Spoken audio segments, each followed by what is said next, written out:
Bonjour, je suis ravi de vous retrouver. La 34e Université de l'engagement devait se dérouler à Nancy. La crise sanitaire nous a empêchés de la tenir en Meurthe-et-Moselle comme c'était prévu. Et on a organisé cette e-Université de l'engagement qui n'est pas une façon de remplacer et d'oublier Nancy, bien au contraire. Et j'ai le plaisir d'accueillir Mathieu Klein, élu du Grand Est, président du conseil départemental de Meurthe-et-Moselle, entré en politique par le militantisme contre le sida, attaché à la lutte contre les discriminations, à la lutte contre l'exclusion, à la lutte contre la pauvreté. Il est l'un des promoteurs, et on en parle de nouveau aujourd'hui, du revenu de base universel, et probablement Mathieu Klein va nous en parler. Il est très attaché aussi aux démarches participatives, au volontariat, au service civique. Et le département et le conseil départemental de Meurthe-et-Moselle accueillent un grand nombre de volontaires en service civique chaque année. Très attaché aussi à l'Institut de l'engagement, merci Mathieu. Très attaché aux voisins européens de la Lorraine et à la construction européenne. Mathieu Klein, Mathieu, merci beaucoup d'être avec nous un samedi matin. Invitation. Ça me fait plaisir de vous retrouver, même si j'aurais évidemment préféré vous voir en chair et en os à Nancy, comme nous en avons pris l'habitude maintenant. Ce n'est que partie remise, et dans le contexte que nous connaissons, il est évidemment largement préférable que nous communiquions ainsi à distance. En tout cas, ça me fait plaisir de passer ce moment avec vous.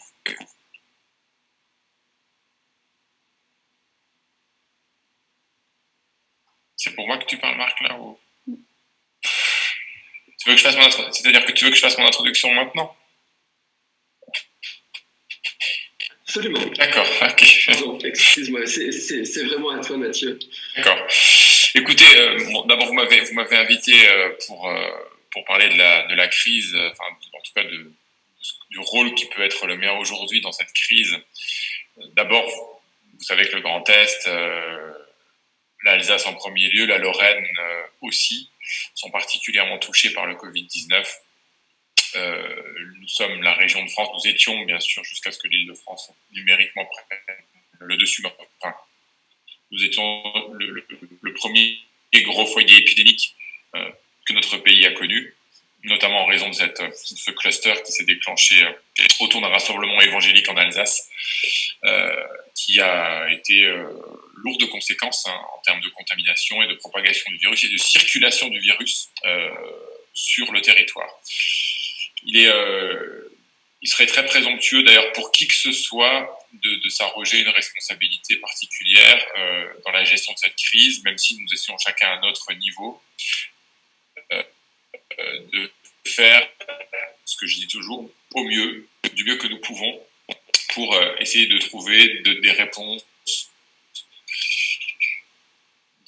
que nous espérons adapter à une situation qui est très évolutive. La doctrine flottante de la France sur la question des protections individuelles, des masques notamment, ou des tests, est un sujet d'angoisse pour beaucoup de citoyens. Et du coup, les politiques publiques locales sont aussi un petit peu obligées de s'adapter très régulièrement.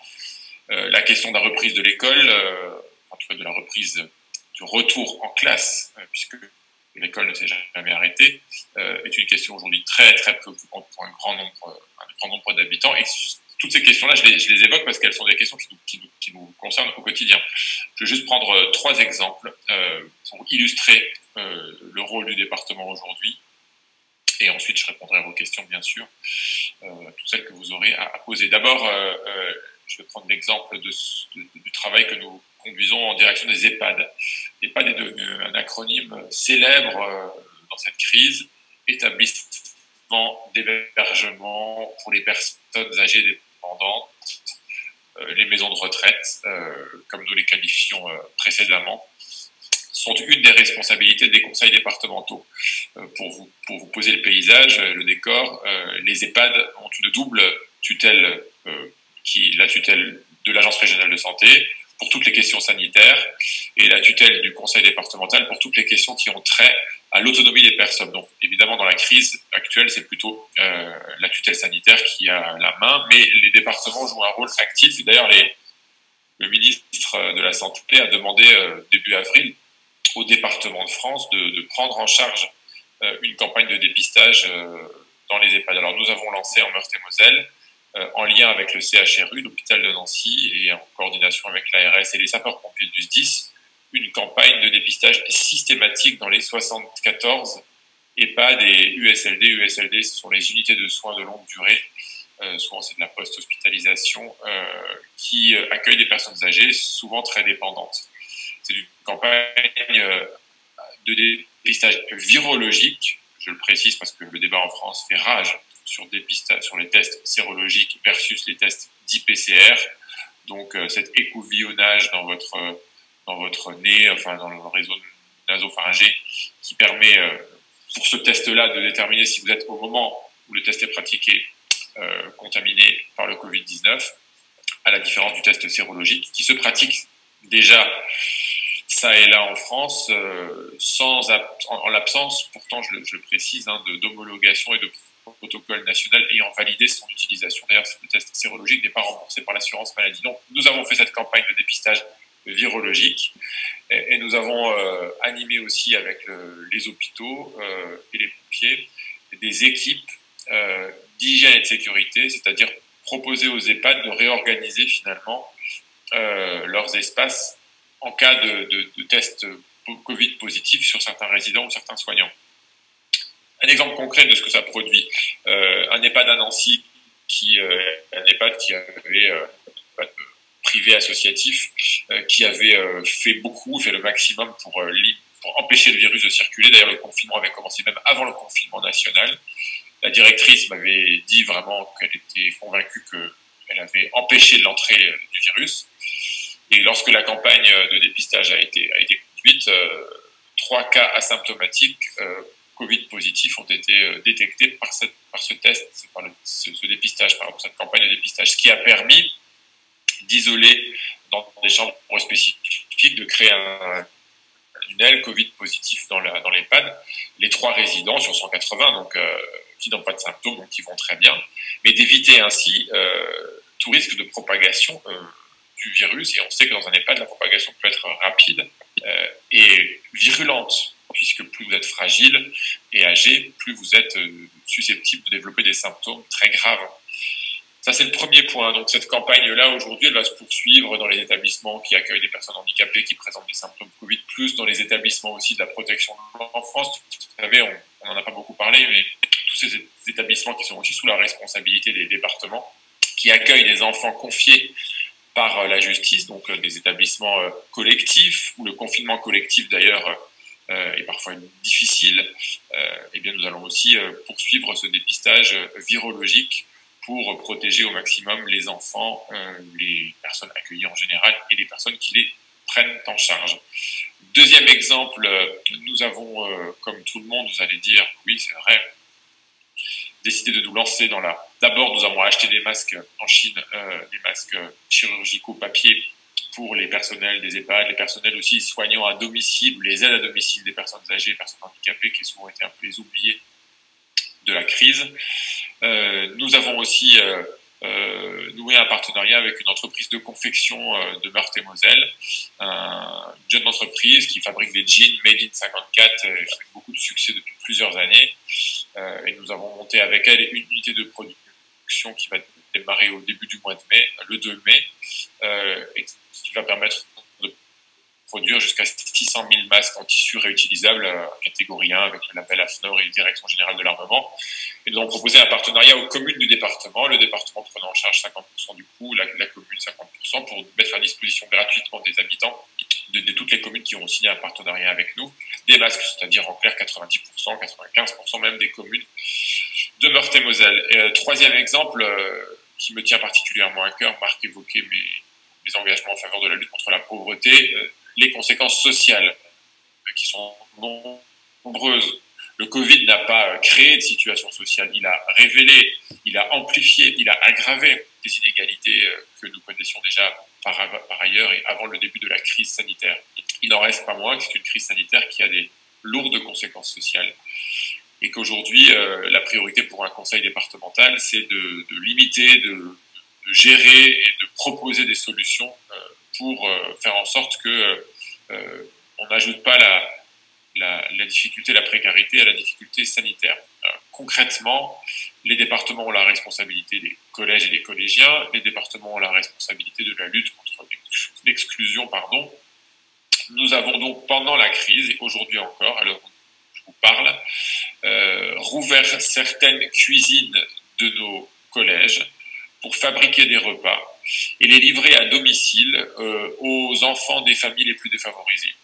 Les personnels volontaires du département fabriquent des repas aujourd'hui et livrent 500 repas par jour gratuitement aux collégiens et à leurs frères et sœurs, gratuitement aussi, qu'ils soient ou pas collégiens, collégiens qui payaient le tarif le plus faible de la restauration scolaire en Meurthe-et-Moselle, puisque nous avons un tarif pour les familles les plus modestes à 50 centimes d'euros le repas, et dans les collèges classés en réseau d'éducation prioritaire. Donc en clair, aujourd'hui, les ressortissants de 8 collèges du département et 8 collèges classés REP, réseau d'éducation prioritaire, qui payent 50 centimes d'euros leur repas et qui ont choisi de bénéficier de ce service, bien sûr, sont depuis 15 jours et jusqu'à la fin du confinement livrés chaque jour gratuitement pour essayer là de répondre à la préoccupation très grande des familles. Vous savez, les familles ne peuvent pas faire un repas pour 50 centimes, même pour 1 euro par enfant. C'est une mission impossible chez soi. Et les familles sont en difficulté parce que leur budget alimentaire a explosé, puisque les enfants déjeunent à la maison et les adultes tous les jours. C'est donc aujourd'hui un souci important et qu'il le demeurera d'ailleurs à la sortie de la crise. Voilà ce que je voulais partager avec vous. Je ne vais pas être plus long en propos introductif. Des enjeux économiques, une filière de création de masques sur le territoire en lien avec les communes, avec l'économie locale, des enjeux de santé évidemment avec la préoccupation des personnes âgées dans les EHPAD et puis des enjeux sociaux avec les jeunes collégiens pour qu'ils puissent déjeuner chaque jour, même pendant la crise. Voilà ce que je peux dire en illustration de notre action au département de Meurthe-et-Moselle. Et puis maintenant, je vais répondre à vos questions. Donc, je rends le micro à Marc. Merci beaucoup, Mathieu. Maud, qui est nancéenne, se dit surprise par l'absence de contrôle policier à Nancy, alors qu'à l'évidence, dit-elle, il y a des abus. Elle se dit surprise par j'ai pas compris, le faible nombre ou le grand nombre? Par l'absence de contrôle policier, alors qu'il y a du monde dans les rues. Oui, c'est une question qui m'a déjà été posée, puisque je fais une session de Facebook Live 2 fois par semaine, les mardis et les vendredis à 16h, sur la page Facebook du département, et cette question m'a déjà été posée. Alors, il y a des contrôles, je peux en témoigner moi-même pour avoir déjà été contrôlé à plusieurs reprises, par la police nationale ou par la police municipale. Et il est clair que depuis quelques jours particulièrement, le beau temps aidant, puisqu'il fait à Nancy depuis 4 semaines un temps magnifique, je le dis pour celles et ceux qui ont encore l'image d'un territoire à la météo capricieuse et redoutable. Eh bien, oui, il fait très beau, et évidemment, ça incite beaucoup les gens à sortir de chez eux. Donc il y a des abus et il faut les corriger et les condamner, parce que je rappelle que c'est vrai partout en France, mais c'est vrai aussi particulièrement dans le Grand Est, le virus circule. Le virus circule encore beaucoup. Certes, le nombre d'hospitalisations en réanimation diminue, certes, le nombre d'infections quotidiennes diminue, mais nous sommes dans le Grand Est sur un plateau élevé. Le virus circule beaucoup. Donc les gestes barrières, le port du masque doivent être particulièrement respectés. Et j'ai conscience aujourd'hui qu'il faut renforcer les contrôles et que chacun prenne vraiment la responsabilité de comportements individuels qui ont des conséquences collectives. Est-ce que la crise du Covid, et tu as évoqué un certain nombre de choses que le conseil départemental met en œuvre, va déboucher sur des innovations sociales durables?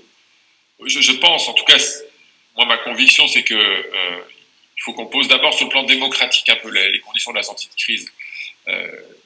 Ça fait des années, pour ne pas dire des dizaines d'années, qu'on se rabat tous les oreilles mutuellement à chaque occasion, et particulièrement à chaque crise ou à chaque tensions dans la société sur les enjeux de la participation des citoyens. Il faut que les citoyens soient plus engagés, plus actifs, que les politiques publiques soient mieux co-construites, que les territoires soient plus démocratiques, les décisions plus démocratiques. Oui, c'est vrai. Mais là, maintenant, il faut vraiment y aller. On ne sortira pas de cette crise uniquement par des décisions, j'allais dire, descendantes, verticales. Personne ne croit plus depuis longtemps à un État qui aurait une baguette magique.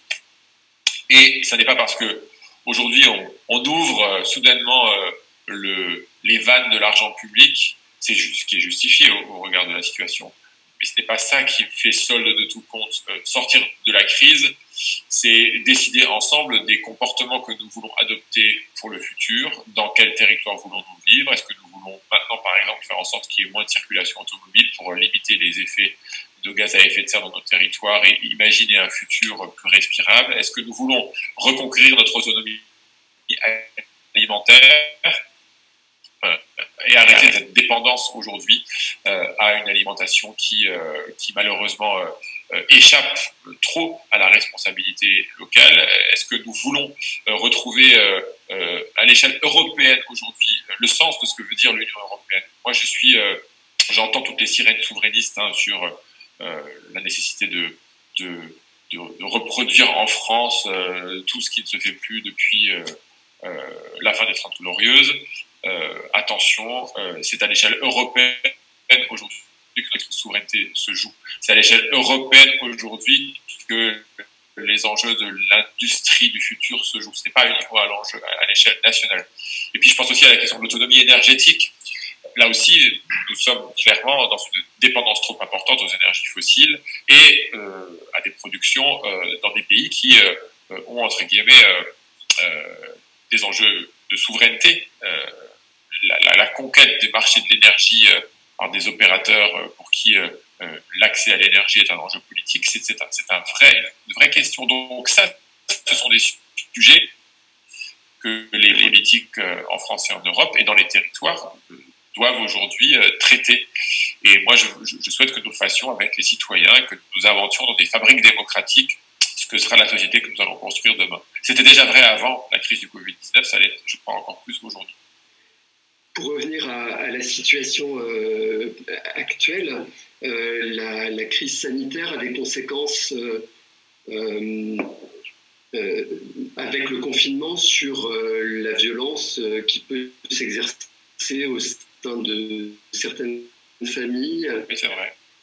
Et dont peuvent être victimes les conjoints, les enfants, etc. Elle peut aussi avoir des conséquences sur la situation de santé des personnes confinées, y compris santé psychique avec des dépressions, etc. Est-ce qu'un conseil départemental, est-ce qu'un président de conseil départemental ont des moyens pour faire face aux conséquences comme celle-ci? D'abord, nous avons la responsabilité, nous, des enfants qui nous sont confiés par la justice, ou la responsabilité des familles fragiles aujourd'hui qui ont du mal, sans mandat judiciaire forcément, mais des familles qui sont en difficulté pour l'exercice de leurs droits parentaux, qui sont en difficulté pour faire face à la gestion de leur vie quotidienne et celle de leur famille. Donc je peux confirmer qu'aujourd'hui, l'augmentation des difficultés, voire des violences intrafamiliales, est une réalité. Les saisines pour des signalements de violences familiales auprès de la police ou de la gendarmerie en Meurthe-et-Moselle ont beaucoup augmenté. Le département, de ce point de vue-là, n'est pas resté inactif. Nous avons par exemple créé un dispositif qui s'appelle Arrimage, qui est un dispositif d'écoute en lien avec le Centre d'information sur les droits des femmes et des familles, avec les associations locales, d'écoute et d'accompagnement des familles en difficulté. Nous avons indiqué que nous pouvions mobiliser des hébergements d'urgence pour éloigner, le cas échéant, les conjoints violents.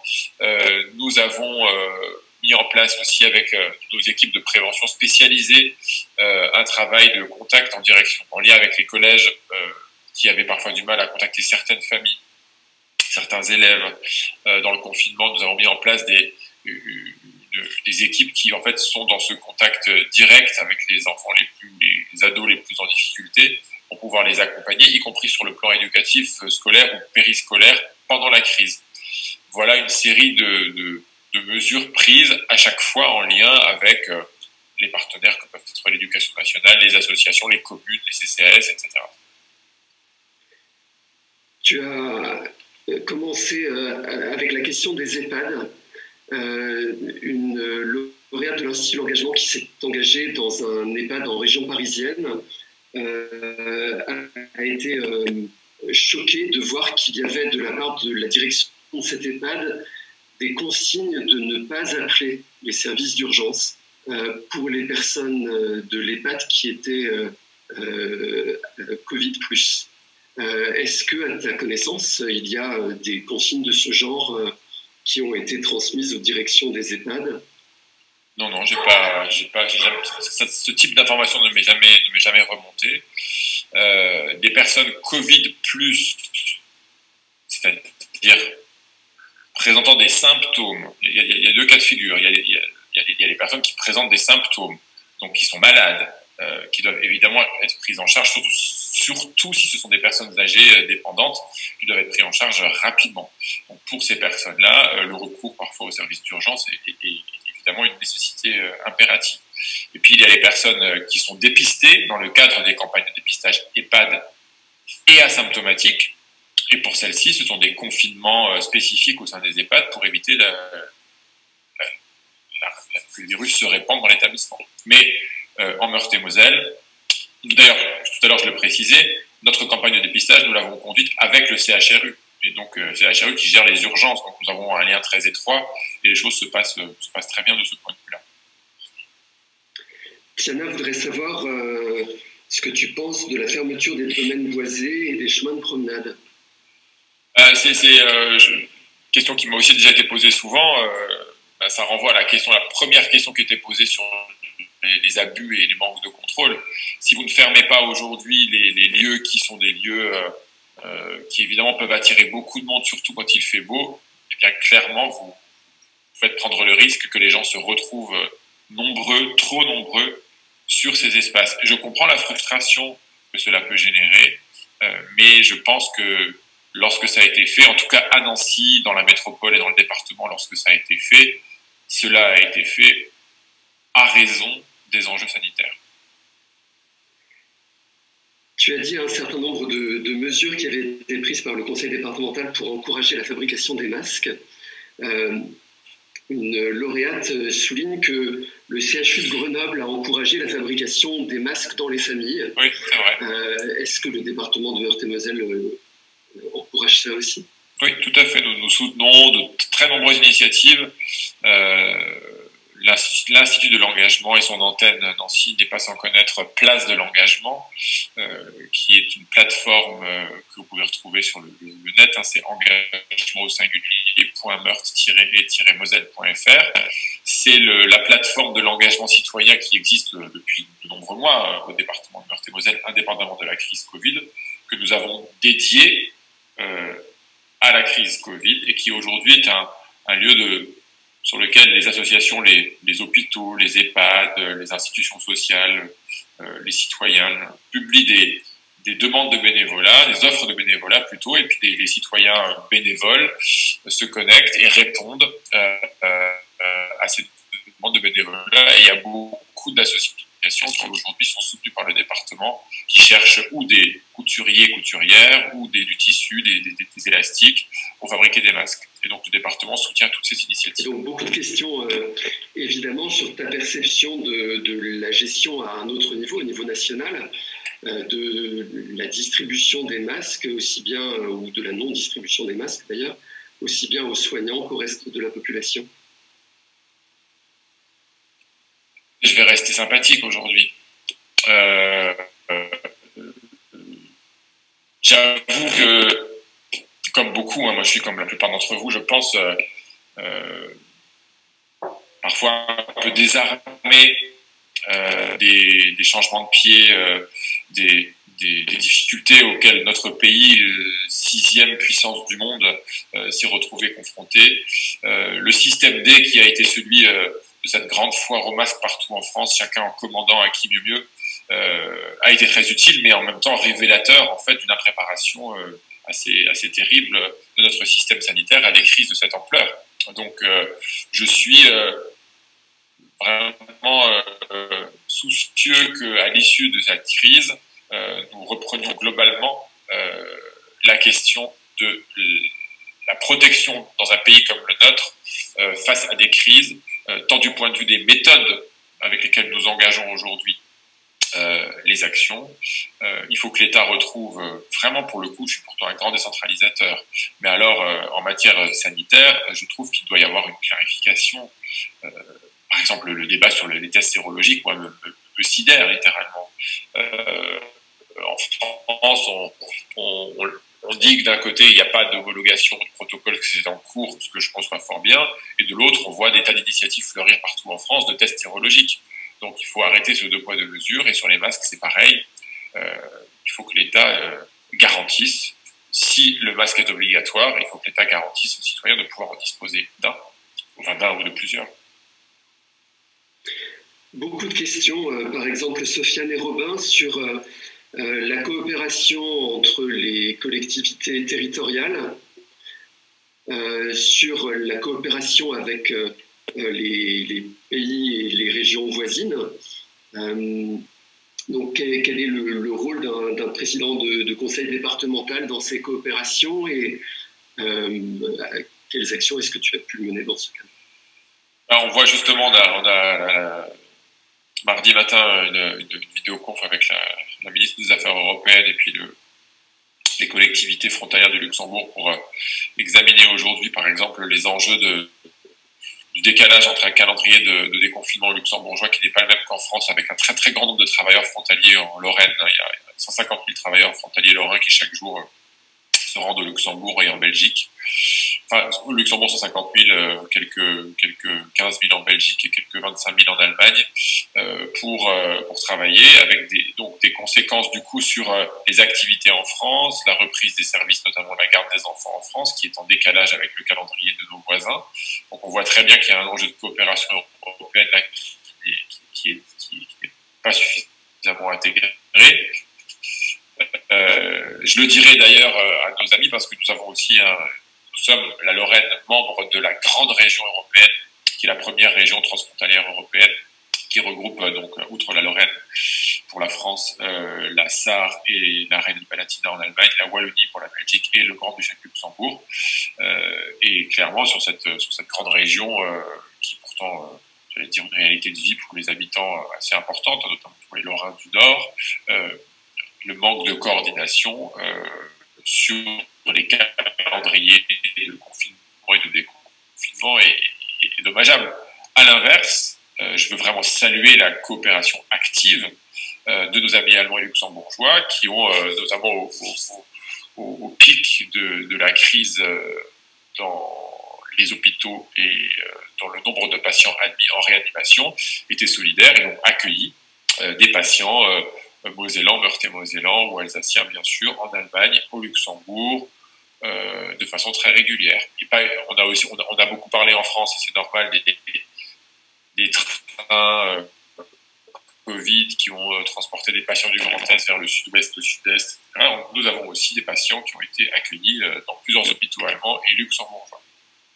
Je reviens vers des questions locales et des questions difficiles, plusieurs questions sur le décompte des morts et sur l'invisibilisation d'un certain nombre de morts par suicide qui sont liées au confinement, à la dépression, à la peur de la maladie, etc. Oui, c'est vrai, je ne peux que le constater, et je l'ai constaté jusque dans ma propre équipe. Il y a aujourd'hui, probablement qu'il faudra faire ce recensement un peu macabre, mais qui est indispensable. Le confinement a des conséquences sociales, psychologiques, surtout parfois sur des personnes qui sont déjà fragiles sur le plan psychique, qui peuvent être absolument délétères. Donc je suis très soucieux de ceci, très soucieux que nous soyons en capacité aussi d'offrir une réponse psychologique, d'accompagnement psychologique, je parlais du dispositif Arrimage tout à l'heure, à toutes les personnes en fragilité. Et ça fait partie effectivement des préoccupations aujourd'hui, de pouvoir rendre visibles ces crises, voire ces décès, et de pouvoir surtout réparer cette psychiatrie de ville et libérale qui est sinistrée. On va se le dire comme c'est, la psychiatrie libérale en France aujourd'hui est sinistrée. Et c'est très difficile pour des personnes qui sont en fragilité de trouver non pas des réponses, mais des réponses rapides Il manque des professionnels, il manque des services comme les CMPP, il n'y en a pas suffisamment. Enfin, voilà. Il y a un vrai sujet. Vous avez raison de le souligner. Et ça reboucle avec le déconfinement et les questions de réouverture. Qu'est-ce que tu penses de la réouverture des établissements scolaires? Qu'est-ce que tu penses de l'ouverture ou de la non-ouverture des marchés? Et qu'est-ce que tu penses aussi, c'est une question qui préoccupe beaucoup Steven, de l'ouverture des campings et des centres de vacances au mois de juillet? Je pense que je suis assez réservé sur la question du déconfinement éducatif. D'abord, moi j'avais écrit au recteur, plus qu'écrit, on en avait parlé à plusieurs reprises, dès la fin du mois de mars, pour dire mon souci des enfants fragiles sur le plan éducatif et social, et donc victimes de la double peine avec le confinement. Donc en clair, je ne pense qu'il n'est pas nécessaire de déconfiner toutes les écoles pour répondre à la préoccupation sociale. On peut aujourd'hui, avec les outils qui existent, accueillir les enfants les plus en difficulté, tout en respectant les gestes barrières et les mesures de sécurité. J'en veux pour preuve que nous avons été capables, et c'est tant mieux, de maintenir ouvert un certain nombre d'écoles et de collèges pour les enfants des personnels prioritaires, notamment les personnels soignants. En Meurthe-et-Moselle, sur les 68 collèges publics, j'en ai maintenu 12 ouverts pour accueillir les enfants des personnels soignants. Or, il se trouve qu'il y en a très peu qui ont recours à ce service. Donc, il y a de la place aujourd'hui dans le réseau de ces 12 collèges ouverts pour accueillir les enfants en difficulté.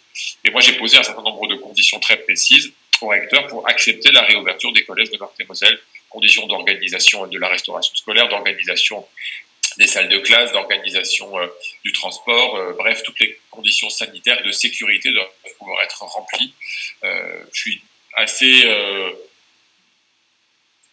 dubitatif sur le fait qu'on ait laissé le volontariat, parce qu'on sait très bien que beaucoup de parents n'ont déjà pas envie de remettre leur enfant à l'école. Donc si on leur dit que c'est possible de ne pas le faire, ils ne le feront pas. Donc est-ce que ça va pouvoir se gérer correctement sans difficulté? Je ne sais pas. En tout cas, priorité pour moi, c'est sécurité, santé. Et s'il n'y a pas, ces conditions ne sont pas remplies, je n'entends pas autoriser la réouverture des collèges sur mon département. Sur la réouverture des marchés, alors, il y a des marchés qui ont une fonction, j'allais dire, d'accès de premier recours pour beaucoup de personnes, puisque ce sont des marchés alimentaires, ce sont les seuls qui existent sur le territoire dans les milieux ruraux, dans les campagnes, dans nos villages, pour les habitants. Donc ça, il faut pouvoir les ouvrir. D'ailleurs, les maires ont souvent demandé des dérogations à leurs préfets et aux préfets, les ont obtenues pour que ces marchés alimentaires soient ouverts. Il faut, de toute façon, que ce soit pour les campings, que ce soit pour tous les lieux de rassemblement, il faut les éviter. Il faut les éviter tant que nous sommes encore dans un tel niveau de circulation du virus. Et si on ne peut pas les éviter, il faut se comporter avec beaucoup de prudence, respecter les gestes barrières et les mesures de protection individuelle. Sinon, l'épidémie repartira. Donc pour cet été, autant que faire se peut, il faut faire en sorte que dans les campings, et je sais qu'ils le font déjà, il y a beaucoup de campings qui s'organisent pour espacer les lieux d'accueil, les places d'emplacement pour les tentes, espacer les tables, espacer les chaises, organiser l'accès à la piscine, aux vestiaires de façon plus étalée dans le temps. Donc, il faudra qu'on s'habitue de toute façon à prendre des mesures un peu plus coercitives pendant encore de nombreux mois. Nicolas se demande comment, en période de crise, vous parvenez à articuler les actions du conseil départemental avec les initiatives associatives, que ce soit pour l'aide alimentaire, l'aide sanitaire, l'aide psychologique, etc. Alors, nous travaillons en lien avec les associations qui sont aujourd'hui très, très touchées par la crise. D'abord, nous avons maintenu, moi j'ai décidé que nous maintenions en Meurthe-et-Moselle toutes les subventions aux associations et aux festivals, y compris quand ils ne se tiennent pas, pour ne pas fragiliser un écosystème qui est déjà souvent assez fragile.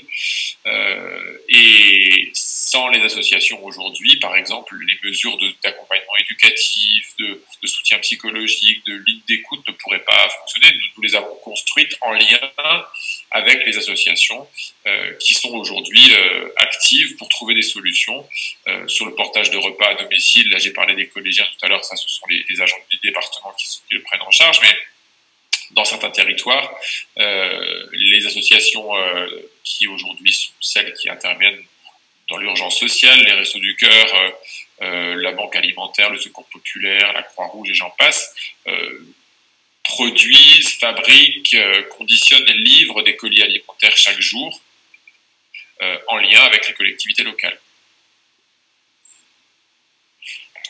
Une certaine Claire de Mazancourt souligne que le service civique est très développé en Meurthe-et-Moselle, que l'Institut de l'engagement, avec le soutien du conseil départemental, il y a une antenne, et se demande si ce sont des forces pour sortir de la crise. Bien sûr, Claire a raison de souligner l'engagement des volontaires en service civique. Nous nous appuyons aujourd'hui sur eux, notamment pour gérer tout un tas de dispositifs à distance. Je salue leur mobilisation. Ils seront indispensables pour être des médiateurs de liens sociaux, de liens citoyens entre cette sortie du confinement progressif et cette remise en route de la vie culturelle, sportive, démocratique, citoyenne. Ils seront encore plus indispensables demain qu'ils ne l'étaient hier, puisque l'engagement citoyen sur le terrain, c'est tout de même une des, j'allais dire, dans cette crise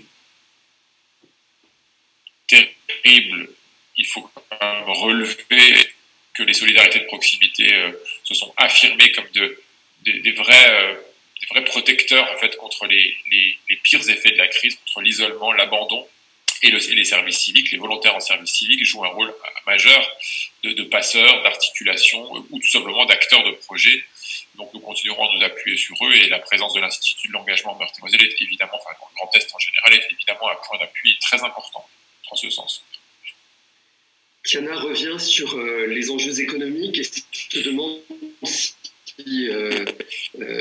passer cette crise horrible, elle pourrait quand même être une chance pour la redynamisation industrielle du département, de la région, de la France, avec la relocalisation d'un certain nombre d'activités. On a évoqué le textile, mais on peut en évoquer d'autres. Oui, sans aucun doute. Je pense que nous avons ça fait partie des sujets sur lesquels nous devons réfléchir. Je vais prendre un exemple concret, parlant pour les Lorrains. Saint-Gobain-Pont-à-Mousson est une des principales entreprises privées fleuron industriel de la Lorraine qui est encore actif aujourd'hui. Il y a plusieurs usines en Meurthe-et-Moselle.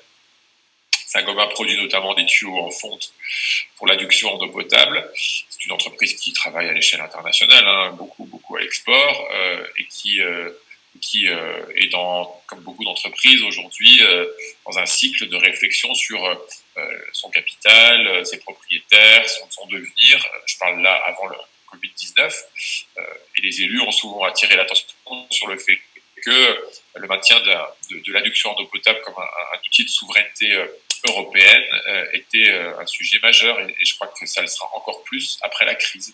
Il faut que sur ces productions industrielles, sur d'autres, nous puissions aujourd'hui affirmer l'existence d'un modèle européen et d'une impérieuse nécessité pour l'espace économique européen de non pas seulement se protéger, mais de disposer d'outils qui ne l'exposent pas à toutes les fragilités, surtout dans les crises. Sofiane pose une nouvelle question, et cette fois-ci sur est-ce que vous allez inviter les gens à investir leur épargne forcée leur épargne forcée pendant la crise dans des projets locaux?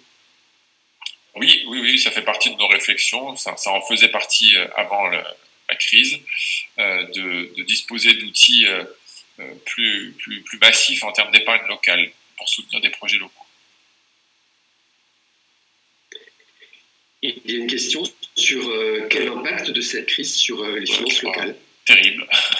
Il n'est pas encore quantifié exactement à l'heure où je vous parle, mais les recettes, par exemple, vont s'écrouler.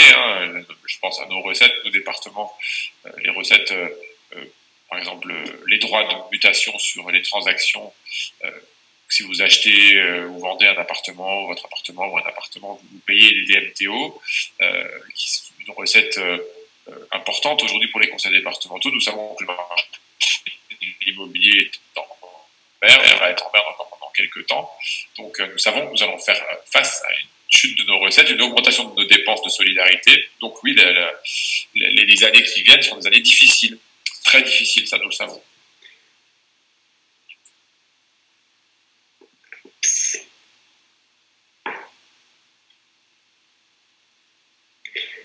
Georges se demande si un retour à la normale est souhaitable. Alors, tu as déjà évoqué tout à l'heure un certain nombre de choses qui, depuis des années, ne semblaient pas aller dans la bonne direction. Donc, retour à la normale ou comment rendre l'après-crise désirable pour autre chose que ce qui existait avant? Pas trop. Je suis méfiant, moi, depuis quelques années sur les formules du type « demain ne sera plus jamais comme avant ». Vous savez, après le 21 avril 2002, j'avais déjà entendu cette musique. On l'a entendu après la crise des subprimes, on l'a entendu après les attentats de Charlie Hebdo, de l'hypercachère, après le Bataclan, enfin, bref. Ces grands moments de choc sociaux, politiques, démocratiques, économiques que traversent nos sociétés sont des moments qui devraient être des moments porteurs de sens. Mais parfois, le naturel reprend, enfin, les habitudes reprennent, les bonnes vieilles habitudes reprennent vite leur droit, et donc la transformation finalement de nos modes de vie, de l'adaptation de nos modes de vie aux enjeux écologiques, sociaux, contemporains, c'est de nous qu'ils dépendent en bonne partie. Donc il faut que nous prenions notre destin en main et que nous imposions finalement la participation des citoyens à la décision démocratique, parce que c'est de cela que proviendra le véritable changement, pas uniquement de décisions politiques, encore une fois, descendantes. Donc il y a un espace démocratique à reconquérir aujourd'hui. Le revenu de base universel, pourquoi est-ce que ce serait une bonne solution et qui pourrait l'apporter? Alors, revenu de base, pas revenu universel, hein, je précise. Il s'agit aujourd'hui d'avoir des outils adaptés à la lutte contre la pauvreté. Aujourd'hui, à l'heure où nous parlons, les 18-25 ans n'ont pas accès au RSA. J'espère que Martin nous entend. Que les plus de 25 ans y accèdent parfois difficilement parce que l'accès au droit n'est pas toujours chose aisée. C'est une forêt de dispositifs parfois assez illisibles. Et, j'allais dire, surtout, la vie a changé. Aujourd'hui, nous entrons dans la vie active plus tard. Le service civique, d'ailleurs, est aussi un outil, souvent pour des jeunes qui sont un peu à l'interface entre la fin de leur cursus ou à un moment de réorientation ou à un moment finalement de doute ou avant de basculer dans la vie active, le fait d'avoir un engagement de plusieurs mois au service d'une cause d'intérêt général est un moment structurant et ça, c'est aussi caractéristique de la société dans laquelle nous vivons aujourd'hui. Donc, ces parcours linéaires où tout se passe très bien, où on enchaîne les études, l'achat, où on va louer son premier appartement, son boulot, on entre dans la vie active, on fonde une famille, et puis on ne bouge plus toute sa vie, ça s'est terminé. Comment on gère toutes ces transitions? Comment on fait que toutes ces transitions, ces passages d'un statut à un autre, personnel, social, géographique, professionnel, ne s'accompagnent pas de ces fameuses trappes à pauvreté qui s'ouvrent et se referment sur votre tête. Et dans la conception actuelle de l'accompagnement des aides sociales et des minima sociaux en France, il n'y a pas de dispositif très performant qui existe. Il y a des filets de sécurité comme le RSA, et qui existent heureusement, qui permettent d'éviter de basculer dans la très grande misère, mais le RSA, je crois, ne correspond plus complètement aux besoins de l'époque. Le revenu de base, c'est l'ouverture aux 18-25 ans, c'est le rendre automatique, c'est-à-dire que vous êtes dans telle situation, vous n'avez pas besoin d'aller quémander un droit, vous y avez accès. C'est le renforcement aussi de l'accompagnement de la personne sur un parcours professionnel, parce qu'il ne s'agit pas d'avoir un revenu garanti à vie sans rien, il s'agit de vous donner un revenu plus important qui vous fait passer par-dessus le seuil de pauvreté et qui vous permet justement de ne pas passer votre temps à essayer de composer ce qui sera vos faibles ressources pour éviter de basculer dans la misère, la vôtre, celle de votre famille. Donc, qui pour le porter? L'État pour le financer, bien sûr, c'est sa responsabilité, et les collectivités départementales, en l'espèce, pour accompagner les personnes. Voilà ce que nous proposons, cette transformation aujourd'hui des aides sociales en revenu de base, par une expérimentation, parce qu'il faut expérimenter, il y a peut-être encore des trous dans la raquette, des choses qui ne sont pas complètement validées a priori, expérimenter dans les territoires volontaires pendant 2 ans avant de généraliser. Juliette souligne que cette crise vous touche en tant qu'élu départemental, elle vous touche aussi en tant que candidat aux élections municipales. Qu'est-ce que vous avez pensé du maintien du premier tour, et est-ce que les candidats sont consultés sur la tenue du deuxième tour, le moment de sa tenue? Et comment, pardon, je poursuis cette question, et comment est-ce que vous vivez cette incidence sur le déroulement d'une campagne électorale? Il est certain que c'est un peu particulier. D'abord, je ne suis pas consulté du tout sur l'entre-deux tours. Les formations politiques le sont par le Premier ministre sur ce sujet, mais elles font leur travail. Donc, nous verrons bien quand il aura lieu. Ce qui est certain, c'est que la question démocratique fera partie du retour à la normale. Je ne veux pas la balayer comme certains font croire que ça y est, tout a disparu. Non, c'est pas vrai. Nous sommes entre 2 tours d'élections municipales dans beaucoup de villes, et notamment dans les grandes villes de France. Et c'est particulier, c'est singulier. La vie continue, la crise est là, chacun prend ses responsabilités.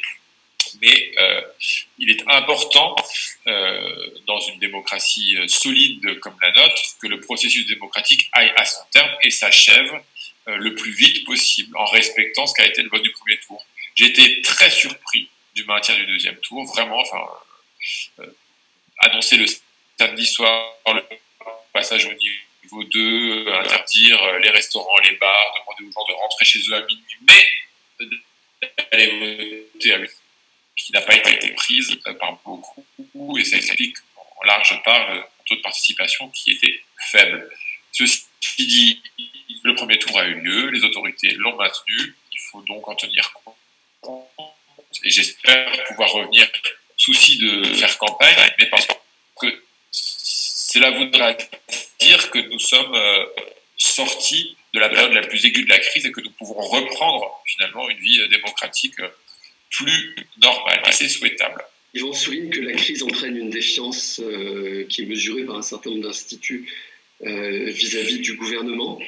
Est-ce que les élus locaux ressentent également, et est-ce que toi particulièrement, tu ressens une défiance de la population vis-à-vis du politique à l'échelle locale aussi? La défiance vis-à-vis du politique, elle ne date pas de la crise du Covid-19. Je pense que les élus locaux nous n'avons pas le même rapport avec les habitants que les élus nationaux. Les habitants se réfugient d'ailleurs plus souvent vers leurs élus locaux comme une forme de réassurance démocratique. Et la critique aujourd'hui à l'égard des gouvernements en général, puisque les gouvernements depuis 20 ans en France sont tous sujets à une impopularité assez importante, elle est aussi la traduction de cette crise en fait de légitimité de la politique qui est trop éloignée, trop distante, trop technocratique, trop désincarnée. Dans la crise en particulier du Covid-19, je l'ai dit tout à l'heure, il y a eu des changements de pied qui sont parfois très compréhensibles parce que les connaissances scientifiques et médicales progressent, avancent, évoluent et donc font évoluer les traductions politiques, légales, législatives de la gestion d'une crise. Ça, ce n'est pas critiquable, c'est plutôt sain que ça soit le cas. Mais il faut, je l'ai dit, je prends l'exemple des tests sérologiques versus les tests virologiques, l'État doit sur ces sujets-là avoir une parole claire, nette et globale, pas une parole hésitante et changeante d'un territoire à l'autre. Jade revient sur la situation des personnes en situation de handicap et demande ce que fait le conseil départemental pour les handicapés qui disposent de l'AAH et qui ne disposent que de l'AAH et qui ne s'en sortent pas. le département intervient pour les personnes handicapées qui ont un plan d'aide, hein, via la MDPH, qui d'ailleurs a continué à fonctionner, enfin qui continue à fonctionner activement pendant la crise. Les plans d'aide ont tous été maintenus d'ailleurs. Nous avons prorogé les droits de toutes les personnes qui arrivaient en fin de droit ou à des moments de réévaluation de leurs droits. Et nous maintenons aussi l'accompagnement. Nous continuons à financer bien sûr l'accompagnement à domicile des personnes handicapées qui ont besoin d'un accompagnement à domicile et qui, pour cela, font appel à des services d'aide et d'accompagnement des SAD qui sont souvent aussi très touchés par la crise du Covid-19 aujourd'hui. Et nous accompagnerons les situations d'urgence lorsqu'elles se présentent par un accompagnement financier via les travailleurs sociaux du département. Il y a un vaste programme qui est le 100% inclusion. Une partie des personnes qui sont dans les situations de précarité sont, et je reprends ce mot, dans des situations d'invisibilité. Est-ce que le conseil départemental peut visibiliser ces situations? Est-ce que la présence des travailleurs sociaux sur le territoire du département est suffisante pour permettre le repérage et pour permettre de venir en aide aux plus fragiles? Suffisante, sans doute que non, ça n'est jamais suffisant. Il y a aujourd'hui un grand nombre d'acteurs qui accompagnent les personnes. Nous avons toujours en Meurthe-et-Moselle privilégié la parole, l'expression des personnes les plus fragiles, des personnes pauvres, des personnes en exclusion. Parce que nous croyons, je n'ai jamais cru et nous n'avons jamais cru collectivement qu'un plan d'aide ou un plan d'accompagnement pouvait se construire sans être d'abord finalement le fruit de l'engagement de la personne concernée. Il existe en Meurthe-et-Moselle ce que nous appelons le Conseil consultatif des bénéficiaires du RSA, qui est un acteur important qui représente les bénéficiaires auprès de toutes les directions, les élus et les instances qui ont des décisions à prendre en matière de gestion d'accompagnement des bénéficiaires du RSA. Je pourrais vous citer l'exemple du Petit Plateau, qui est un bus londonien qui circule dans les quartiers populaires, qui est animé par des personnes elles-mêmes concernées par le RSA pour être des lieux d'écoute et de partage et d'échange. Bref, je crois fondamentalement que la parole des personnes dites exclues est la première étape de la construction d'une politique de lutte contre les exclusions. Mise en abîme, tu as dit tout à l'heure que tu étais un tenant de la décentralisation. Quel rôle peut être joué par les collectivités locales, par les villes, par les départements dans la transformation des politiques publiques nationales? Un rôle important parce que c'est là que ça se passe. Les politiques de solidarité, les politiques de mobilité, les politiques de transition écologique, les politiques alimentaires, les politiques de logement, d'habitat, et j'en passe, n'existent concrètement dans la vie des citoyens, je ne parle pas sur le papier, que parce qu'elles sont mises en œuvre par des collectivités locales, en lien avec l'État bien sûr, mais mises en œuvre par des élus, des collectivités qui ont la légitimité du suffrage universel. Donc il est grand temps que la France se réconcilie une fois pour toutes avec ses territoires. Et cette défiance que nous connaissons parfois, ces jeux d'acteurs stériles et pénibles entre l'État et les collectivités sont autant de freins finalement à une décentralisation qui soit vraiment puissante, au sens où pour les citoyens ce soit une vraie appropriation de la décision par le citoyen. Parce que la décentralisation, c'est aussi plus de démocratie. C'est la capacité pour les citoyens de peser, d'agir en proximité, et pas d'être si loin des lieux de décision, comme c'est souvent le cas. Donc je crois que nous avons un rôle majeur à jouer dans cette sortie de crise, oui. Quel est ton message pour les lauréates et les lauréats de Nancy, de Meurthe-et-Moselle, du Grand Est et de toute la France qui t'écoutent? C'est votre heure. C'est votre heure aujourd'hui d'être des jeunes femmes et des jeunes hommes qui avaient la responsabilité d'aider pas seulement le pays, mais le monde aujourd'hui à tourner une page, à tourner la page de l'hyper-individualisme, à tourner la page de tout désir individuel doit être satisfait immédiatement au moment où il s'exprime comme seul horizon de développement de nos sociétés. La reconquête de l'intérêt général et de l'intérêt collectif est, je crois, aujourd'hui un impératif si nous voulons redonner du sens au vivre ensemble à la société.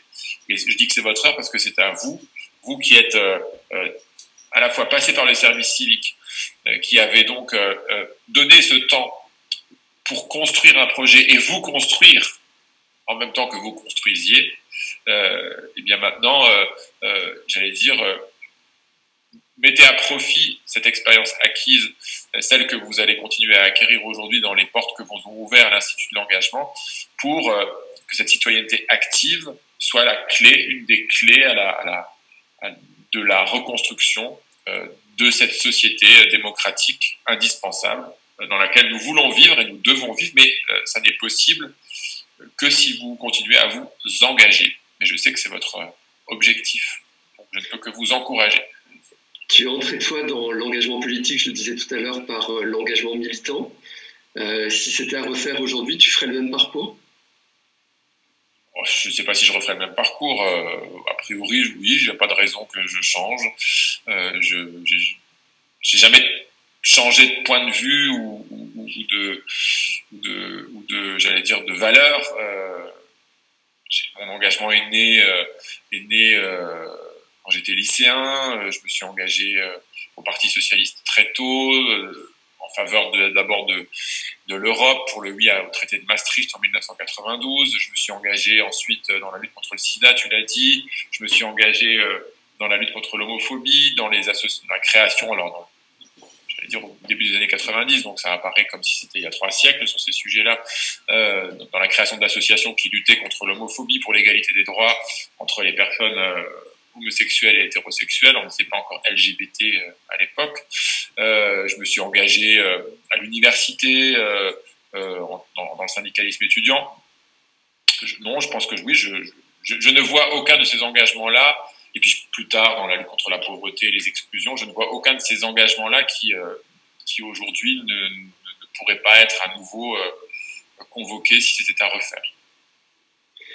Mathieu Klein, merci beaucoup. Merci à toi, Marc, merci à vous. Et très bon week-end. Merci. À très bientôt, et à très bientôt à Nancy. Merci. Au revoir.